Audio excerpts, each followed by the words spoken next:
यहाँ पे उपस्थित मेरे नेताजी श्री मुकेश सहनी जी, वीआईपी पार्टी के सभी प्रतिनिधिगण, आप सभी मीडिया के मेरे फ्रेंड्स, मधुबनी क्षेत्र से आए हुए मेरे समर्थन, मेरे परिवार के सदस्य, आप सभी का मैं स्वागत करती हूँ, अभिनंदन करती हूँ। राजनीति करियर का आज मेरा बहुत ही बड़ा दिन है। पॉलिटिकली मैं आज ऑफिशियली किसी पार्टी की सदस्यता ले रही हूँ। मुझे बहुत आशा और उम्मीद है, बहुत बड़ी सोच के साथ मैं राजनीति में आई हूँ। संघर्ष करना, हार्डवर्क करना, स्मार्ट वर्क के साथ साथ ये हमेशा से मेरा गोल रहा है। और इस पार्टी के हमारे सुप्रीमो, हमारे नेताजी का भी यही सपना है कि हर घर तक हम लोग कैसे पहुंचे, आरक्षण हम कैसे लागू करवाए, हम कैसे रिवर्स माइग्रेशन करवाए, हम कैसे अच्छी व्यवस्था, अच्छी शिक्षा हर एक ग्रामीण के, हर एक व्यक्ति के, हर एक घर तक पहुंचाए। मैं जिला परिषद की अध्यक्ष 2022 से हूँ मधुबनी जिला में। मधुबनी जिला बिहार में सबसे सेकंड लार्जेस्ट डिस्ट्रिक्ट है। काफी संख्या में मुझे कोऑर्डिनेट करने के लिए मिलता है सभी त्रिस्तरीय पंचायती राज जनप्रतिनिधियों से। मैं समझती हूँ कि वार्ड सदस्य महोदय आखिरी कड़ी नहीं, सबसे पहली कड़ी होती है, क्योंकि सबसे पहले अगर हमको किसी को रीच करना है तो वार्ड सदस्य महोदय ही है, जो हर एक घर तक, हर एक टोले, हर एक बस्ती में हर एक को पहचानते हैं। तो अगर वार्ड सदस्य बनना जितना लोगों को लगता है आसान है, मैं समझती हूँ उतना ही टफ है। वैसे ही राजनीति में बड़ी पार्टियां आप देखिएगा ऑलरेडी एस्टैब्लिश्ड है, लोग वहां पे ऑलरेडी जुड़े हुए हैं, लेकिन पार्टी जो नीचे से स्क्रैच से उठी है, हमारे नेताजी मुंबई की चकाचौंध छोड़ के, ग्लैमर की लाइट छोड़ के यहाँ पे हम लोगों के बीच संघर्ष कर रहे हैं। बिहार को एक 360 डिग्री विकास देना चाह रहे हैं। इसी उद्देश्य के साथ मैं इनके साथ हाथ से हाथ, कंधा से कंधा मिला के आज ज्वाइन कर रही हूँ, फुल क्लीन हार्ट के साथ, बहुत सारे एक्सपेक्टेशंस के साथ, बहुत सारे हाई होप्स के साथ, और एज अ टीम, पूरी वीआईपी की टीम, हम सब लोग मिलके एक विकसित बिहार की ओर कदम बढ़ा रहे हैं। आप लोगों का समर्थन चाहिए, आशीर्वाद चाहिए। मीडिया के माध्यम से मैं सभी से रिक्वेस्ट करना चाहती हूँ, प्रे करना चाहती हूँ कि प्लीज हम लोगों को सपोर्ट करें। हम लोगों का जो विजन है हर एक व्यक्ति तक पहुँचाए आप लोग मीडिया के माध्यम से। और आज आप सभी लोग समय निकाल के मेरी इस खुशी की वक्त में आप लोग साथ आए हैं। आज बिंदु गुलाब यादव जी वीआईपी पार्टी के सदस्यता ग्रहण किए हैं। आज मिलन समारोह है और हम अपनी तरफ से, पार्टी के सभी नेतागण की तरफ से इनको शुभकामना देते हैं, बधाई देते हैं कि आपने वीआईपी पार्टी को दामन थामा है। वीआईपी पार्टी परिवार में आप आए हैं, वीआईपी पार्टी पे आपने भरोसा किया है, इसके लिए तहे दिल से आपको धन्यवाद देता हूँ।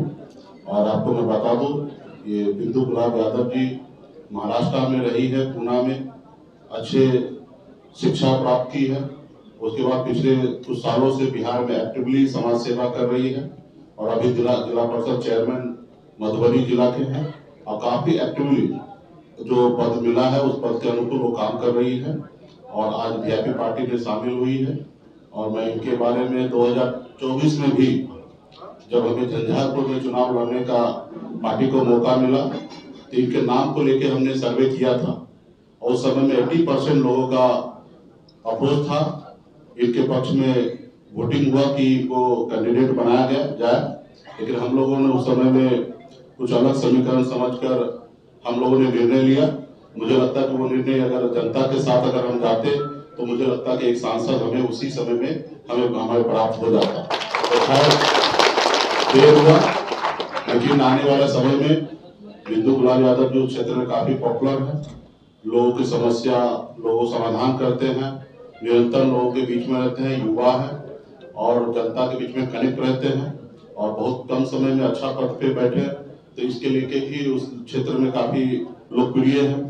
तो मैं उम्मीद करता हूं कि वीआईपी पार्टी को भी मजबूती से मधुबनी, झंझारपुर ये सब एरिया में पार्टी को मजबूती मिलेगी और वीआईपी पार्टी के साथ जुड़े हैं। तो इसके लिए मैं उनको फिर से पुनः इनके जितने भी साथी मधुबनी जिला से आए उनको भी धन्यवाद देता हूँ, इनके टीम को भी धन्यवाद देता हूँ। बहुत बहुत धन्यवाद कि आपके नेतृत्व में जिला मजबूत होंगे, इसके लिए मैं आप सभी को धन्यवाद देता हूँ। देखिए, इसका निर्णय तो हमारे कोऑर्डिनेशन कमेटी के अध्यक्ष हैं तेजस्वी प्रसाद यादव जी, छोटे भाई, उनको भी निर्णय लेना है। लेकिन हम लोग चाहेंगे कि हमारी लड़ाई में सामाजिक न्याय को मजबूती देने वाले जो भी योद्धा हम लोग साथ आए, साथ चलना चाहे तो निश्चित तौर पे वो साथ चले, लेकिन महागठबंधन का अपना एक कंडीशन है, उसी अनुकूल सबको चलना होगा। 243 सीट है, सभी के पास अपना अपना जनाधार है, ताकत है, उसी अनुकूल वो हमारे साथ अगर मिलकर एडजस्टमेंट होकर चलना चाहेंगे तो ऐसे लोगों को हम लोग साथ लेंगे जो मोदी जी को, नीतीश जी को जो जवाब दे सके। ऐसे लोगों को हम लोग जरूर बिहार में हम लोग चाहेंगे कि आए। आज देखिए कि बिहार में किस तरीके से भेदभाव हो रहा है। आपको मैं एक आंकड़ा में बताना चाहूंगा कि बिहार की आबादी तकरीबन 12 करोड़ से अधिक है और गुजरात का आबादी जो है 6 करोड़ के से अधिक है। और पिछले 10 सालों में बिहार को सिर्फ खेल के माध्यम में 350 करोड़ रुपया मिला है। उसी जगह पे अगर देखिएगा गुजरात को तो 3000 करोड़ से अधिक पैसा मिला है, यानी कि 10 गुना ज्यादा बिहार से ज्यादा पैसा गुजरात को मिला है। और जबकि हमारी आबादी गुजरात के अनुकूल डबल है। और उसके बाद भी अगर देखा जाए तो पिछले 15 सालों में, 10 सालों में हमारे बिहार के युवा ने 36 मेडल प्राप्त किया है, जिसमें 7 गोल्ड मेडल प्राप्त किया है। और इसी जगह अगर गुजरात को देखिएगा तो 13 मेडल ही उन्होंने प्राप्त किया है। हम इस मामले में भी गुजरात से डबल से अधिक हम मेडल प्राप्त करते हैं। हमारे बिहार के युवा जो है मेडल प्राप्त करते हैं, लेकिन बिहार को खेल के माध्यम में कितना पीछे ढकेला जाता है ये आपको सोचने की बात है। इसलिए मैं कहूंगा कि मोदी जी का जो झूठा नारा है कि देश झुकेगा नहीं और बिहार का विकास रुकेगा नहीं, हमको कहना चाहेंगे कि मोदी जी अपना नारा को बदल लीजिए, या नहीं तो बिहार के लिए जो मैं अभी सवाल खड़ा किया हूँ उसको जवाब दीजिए। अगली बार जब बिहार आए तो बिहार में आपको मैं स्वागत करता हूँ कि बिहार आइए, लेकिन जो मैं अभी सवाल खड़ा किया हूँ, क्या पिछले 10 सालों में गुजरात को आपने कितना रुपया दिया है, बिहार को कितना रुपया दिया है, गुजरात के लोगों ने कितना मेडल प्राप्त किया, बिहार के लोगों ने कितना मेडल प्राप्त किया, इसकी जानकारी आप बिहार को दीजिए। तब आप बताइए कि डबल इंजन की सरकार बिहार हम लोग काम कर रहे हैं। तो इसलिए आने वाले समय में इसी तरीके से बिहार में हर तरह से हम लोग पीछे जा रहे हैं। आज हमारी गरीबी दर जो 2014 में 33% था वो बढ़कर 37% हो गया है। ये भारत सरकार का आंकड़ा है। वही गुजरात 16% गरीबी दर था, वो घट के 9% हो गया। यानी कि दिख रहा है कि आप गुजरात में विकास कर रहे हैं। डबल इंजन का सरकार का काम गुजरात में दिख रहा है, गुजरात के लोगों को लाभ दिख रहा है। 50,000 करोड़ का, लाख करोड़ का बुलेट ट्रेन गुजरात को मिल रहा है। हमें एतराज नहीं है कि गुजरात को क्यों मिल रहा है। गुजरात को अगर मिल रहा है तो निश्चित तौर पर हमको भी मिलना चाहिए। यही हम भारत सरकार से हमेशा उम्मीद करते हैं।